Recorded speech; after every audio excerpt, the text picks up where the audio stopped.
Hello and welcome to what I call the Nutrition Lab. I'm Josh Gitalis and today I'm going to be making an immune tea. You know, the immune system is such a dynamic system in our body. It's constantly trying to protect us from bacteria, viruses, fungus, even injuries. The cool thing about it is that it can be educated, it can be boosted, it can be massaged into being stronger and helping us deal with these onslaughts way more effectively. So I've got some amazing herbs that help us do that. The first one here is called Chaga. Chaga is a mushroom. It grows here in Ontario and in Canada. We harvested this up north here, which was quite a fun experience. But it is actually the mycelium of a mushroom. So mycelium is usually in the ground or the log, and then you get the fruiting body. This is actually the reverse, which is kind of cool. So it doesn't have that traditional mushroom appearance. But it is a tremendous immunomodulator. It helps to balance our immune system.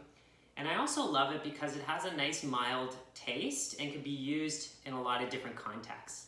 So I'm just gonna add some here to the pot. I just kind of eyeball it. I'm not into measurements. I've been working with these things for so long, I kind of understand the tastes, but we're gonna use about 1/4 of a cup.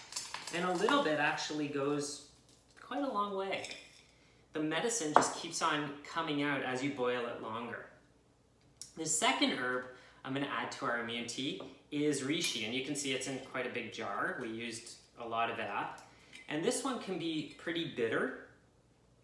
You definitely get that kind of mushroomy look to it. And that hardness factor to it is called chitin. And in order to get the medicine out of that chitin, you gotta boil it for a long time. So in traditional Chinese medicine, they've been using these things for a long time. They're called decoctions, where you boil the herbs for at least 20 minutes, but it could be even hours. And we usually let this boil and decoct for 2-3 hours before we even take the first sip of the liquid. Reishi is a cool one. Whoops, one got away there. Reishi is a cool mushroom or herb because it helps to increase what are called natural killer cells, which kind of do what it sounds like. They go out, they seek, and they destroy, and they kill stuff that's not us. And Reishi has been shown to increase that. It's also helpful for people who need to balance their blood sugar. And certain people, when they take it at night, it can really decrease the amount of blood sugar that they have when they wake up in the morning. So that can be super helpful. And it's a really relaxing herb. Especially in times of stress, we could use a little relaxation because, when we're stressed out, that's not good for the immune system either. It puts us in fight or flight mode, it's more catabolic, and it's not good for anything.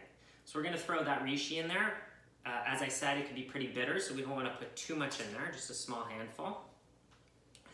The next herb on the roster is goji berries. And a lot of people eat these as a snack. They're pretty delicious. You can see their bright red color. But they also go beautifully in a tea, and that's kind of how they've been used in Chinese medicine. They're rarely eaten. They're actually used in teas quite a bit. And it adds a little bit of a sweetness. Now, in nature, plants, they don't have claws, they don't have venom, they don't have legs they can run away with. So when predators come, they need something to protect themselves, and that's where these beautiful colors called phytonutrients come into play. That's how the plant protects itself. Now, that is essentially the plant's immune system. And the cool thing is, when we consume those plants, it is powerful for our immune system. It supports our immune system by default, which is really cool. You are what you eat, couldn't be truer. So we also know that goji berries have lutein and zeaxanthin in them, which is amazing for the eyes. I've had actually clients who have had great success with just eating these and getting better eyesight.